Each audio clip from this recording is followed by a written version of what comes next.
ഈ ലോകം കാണാൻ അല്ലെങ്കിൽ ഒരു സിംഗപ്പൂരേക്ക് പോയ ഒരാൾ അല്ലെങ്കിൽ UK പോയ ആൾ പിന്നെ അവർ പറയും എനിക്ക് നാട്ടിലേക്ക് തിരിച്ചു വരാനേ പറ്റില്ല, അവിടെ തന്നെ സെറ്റാണ്.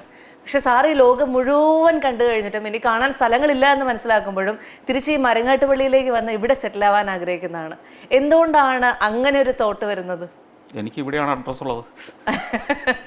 അല്ല, നമുക്ക് ജപ്പാനിൽ ചെന്നാൽ എനിക്കൊരു അഡ്രസ്സും ഇല്ല അല്ലേ?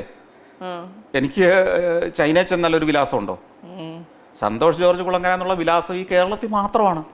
ഇവിടെ മാത്രം ചെലവാകുന്ന ഒരു നോട്ടാണിത് ഇല്ലേ?